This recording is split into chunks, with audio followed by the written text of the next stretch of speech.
Welcome to English out. दोस्तों, आज हम जिस टॉपिक के बारे में बात करने वाले हैं उसका इंपॉर्टेंस इंग्लिश की हर एक एग्जाम में है, हर एक पेपर में है।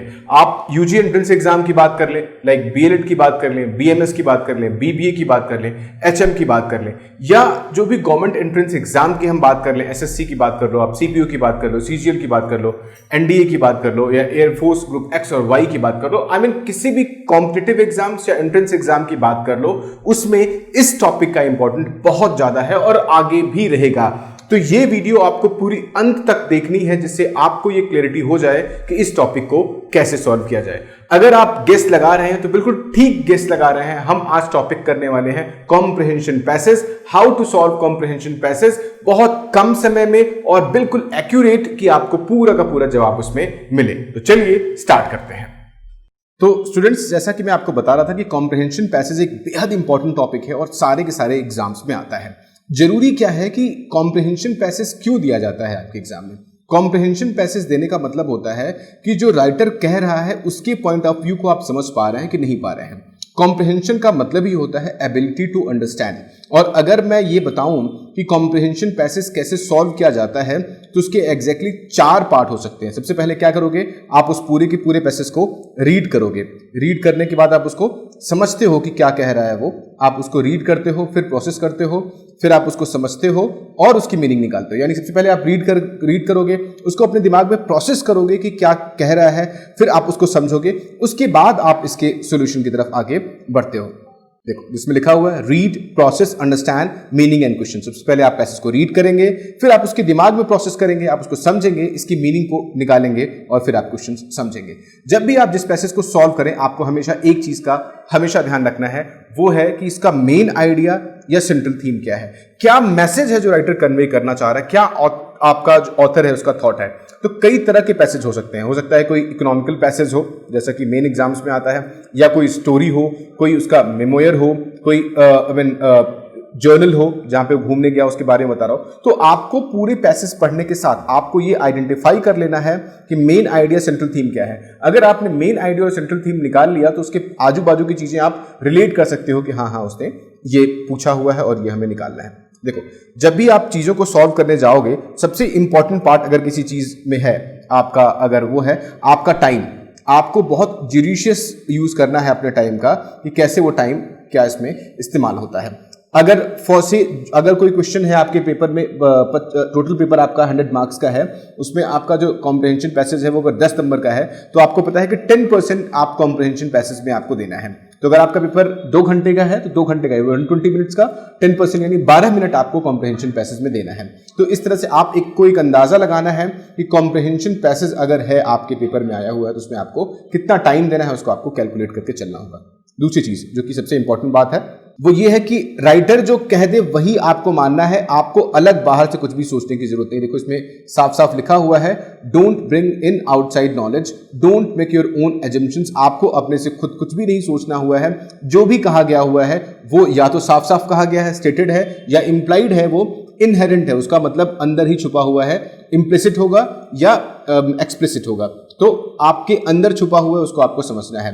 Answers can be implicit most of the time and explicit sometimes. आप जो क्वेश्चन हो सकता है, कई बार हो डायरेक्ट क्वेश्चन पूछा जाए कि इसका मीनिंग क्या है, कई बार हो सकता है छुपा हुआ क्वेश्चन हो। तो आपको पैसेज जब पढ़ोगे उसका सेंट्रल आइडिया और थीम पता होगा तो आप इसको आसानी से सॉल्व कर सकते हो। ठीक है, अगला पॉइंट देखते हैं। आंसर्स, कंक्लूजन और inferences cannot extend outside the premises of the provided information। यानी आपको बाहर से कहीं से कोई इंफॉर्मेशन लेके आने की कोई जरूरत नहीं है। जो पैसेज के अंदर कहा गया है वही सच है। जैसे उसमें कहता है मेरा वचन ही है शासन, तो आपको ये मानना है कि जो राइटर का पॉइंट ऑफ व्यू है वही आपको मान के करना है। आप अपने बाहर अपना ब्रेन एप्लीकेशन नहीं करोगे। इसमें यह भी होता है कि आपको अपना एप्लीकेशन ऑफ नॉलेज नहीं करना है। एप्लीकेशन ऑफ इंफॉर्मेशन जो होगी वो किसकी होगी, राइटर की होगी, उसके हिसाब से आपको चलना होगा। और कुछ वर्ड्स इंपॉर्टेंट होते हैं जहां आपको ध्यान देने की जरूरत होती है, उस पर आप जरूर ध्यान दें। जैसे focus on emphasising words, like कौन कौन से वो वर्ड होते हैं, आप देखो उसको कौन कौन से वर्ड होते हैं। ऑनली वर्ड हो गया, इस पे ऑनली हो गया, ईच हो गया, इन पर्टिकुलर हो गया, इन फैक्ट, स्पेसिफिकली। इसका मतलब है कि राइटर उस पर्टिकुलर पॉइंट पे फोकस करना चाह रहा है, वो कुछ कहना चाह रहा है आपसे, इसलिए उस पॉइंट को आप बहुत बारीकी से और बहुत गौर करके देखेंगे। एक चीज और आप समझे, learn to differentiate between possibility and certainty, कोई चीज सर्टन होती है। जैसे मैं कह रहा हूं कि इंडिया ने 1983 वर्ल्ड कप मैच जीता, वो क्या है, एक सर्टेनिटी है, वो हो चुका है। पॉसिबिलिटी क्या है कि इंडिया की टीम बहुत स्ट्रांग है और ये वर्ल्ड कप जीतेगी।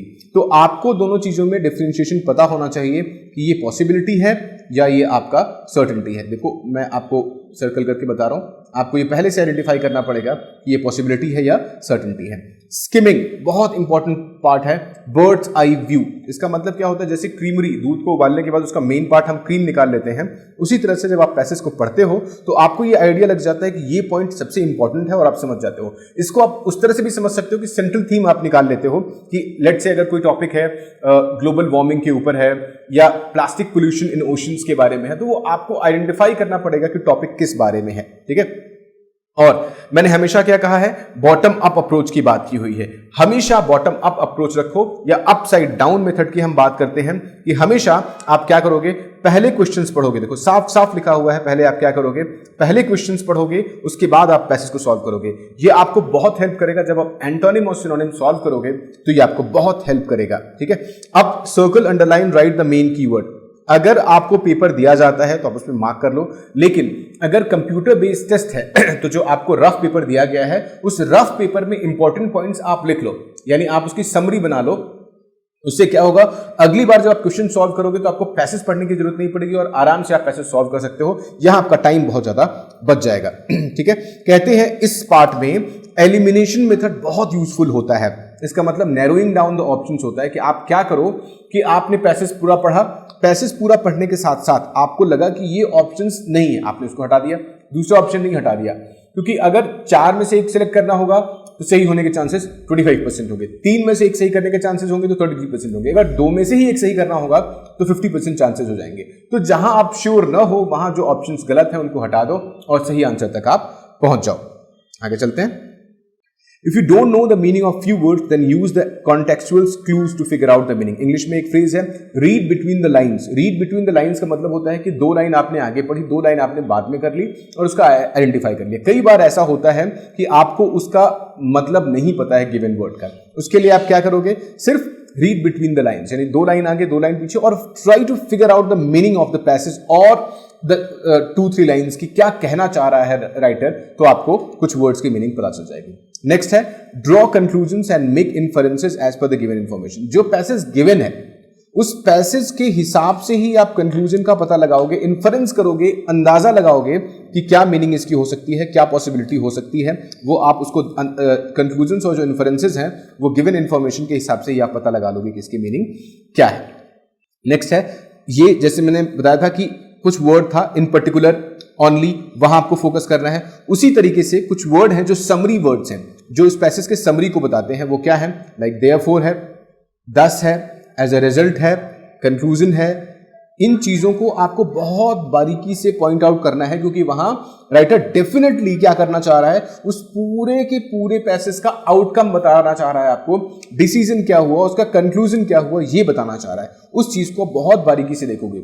जहां वो स्पेसिफाई करेगा वहां ओनली, ईच, इन पर्टिकुलर देगा। जहां वो समरी वर्ड्स लगाएगा, आपको मैसेज देना होगा, वहां राइटर डेफिनेटली क्या करेगा, therefore, thus, as a result, conclusion, इन वर्ड्स को देगा। तो आपको पैसेज को बहुत ध्यान से देखना है। एक चीज आप हमेशा ध्यान रखो कि आपका जो माइंड है वो पूरी तरह से कॉन्शियस होना चाहिए। पैसेज को सॉल्व करते वक्त आपका ध्यान सिर्फ और सिर्फ उसमें होना चाहिए। टाइम भी आपको देखते रहना चाहिए कि कितने टाइम में आपको करना है। नेक्स्ट आता है इसमें winnowing the passage. Winnowing the passage का मतलब क्या होता है, आपने पुराने जमाने में देखा होगा कि लोग बाग क्या करते हैं, जब गेहूं होता है तो गेहूं से जो डस्टिंग करते हैं, गेहूं का जो गंदा पार्ट होता है वो अलग कर देते हैं। इसी तरीके से आप क्या करते हो कि आप विनोइंग द पैसेज कर देते हो। विनोइंग द पैसेज का मतलब क्या है कि उस पैसेज से जो रॉन्ग इंफॉर्मेशन है, जो इंफॉर्मेशन जिसकी आपको जरूरत नहीं है, वो आप हटा दो, एक्सक्लूड कर दो, और जो इंफॉर्मेशन आपके लिए यूजफुल है उसको अपने पास रखो। तो ये बहुत इंपॉर्टेंट है, लेकिन ये तभी पॉसिबल है जब आप पूरा का पूरा पैसेज पढ़ते हो। इंपॉर्टेंट इंफॉर्मेशन अलग पेपर पे आप मेंशन कर दो, ये इंपॉर्टेंट इंफॉर्मेशन है, जिसको आप नोट डाउन करोगे तो वो आपके लिए यूजफुल होगा। देखिए, जब भी आप कोई पैसेज सॉल्व करते हो तो जो सबसे इंपॉर्टेंट पार्ट है वो कहता है कि 3 body organs should act in collaboration. Hands eye coordination होता है कि तीनों चीज आप दिमाग से सोचो, आंख से देखो, दिमाग से सोचो और हाथ से लिख लो। मैंने बार बार कहा, जो आपको पेपर दिया जाता है उस पर यूजफुल इंफॉर्मेशन आप रख लो। तो ऐसा नहीं कि आप सब कुछ भूल जाओगे, आपको सब कुछ याद करना है। और जो सबसे बड़ी चीज जो इसमें मेंशन नहीं है वो ये है, आप जो क्वेश्चन पूछा गया है हर पैसेज को सॉल्व करते हुए अगर आपने खुद से क्वेश्चन फ्रेम कर लिया, अगर आपने खुद से क्वेश्चन बना लिया, तो वो सबसे बड़ी अचीवमेंट है। You can be the king of reading comprehension अगर आपने क्वेश्चन खुद से फ्रेम करना स्टार्ट कर दिया। जितने पैसेज आप पढ़ो खुद से क्वेश्चन बना लो, अच्छा ये तो नहीं है, ये तो नहीं है, ये तो नहीं है, तो उससे क्वेश्चन बनाने से क्या होगा कि वो चीजें आपके दिमाग में याद रह जाएंगी। सबसे इंपॉर्टेंट पार्ट यही है कि आप खुद से क्वेश्चन बनाना स्टार्ट कर दो। और जो सबसे उससे भी बड़ी बात है वो है प्रैक्टिस। जितनी ज्यादा आप प्रैक्टिस करोगे उतना ही ज्यादा आपको इसमें सक्सेस मिलेगा। तो इस तरह से हमारा ये पूरा का पूरा जो मेन पॉइंट्स है रीडिंग कॉम्प्रिहेंशन के, ये खत्म होते हैं। उम्मीद है कि काफी आपको हेल्प करेगा। अगर फिर भी अगर आपको डाउट आता है तो आप इनबॉक्स कर सकते हो अपने डाउट, और हम फिर एक वीडियो रिकॉर्डिंग देंगे आपको, एक नया लेक्चर देंगे इसमें, जिसमें हम एक पूरा कॉम्प्रिहेंशन पैसेज इस मेथड से सॉल्व करेंगे। Thank you so much.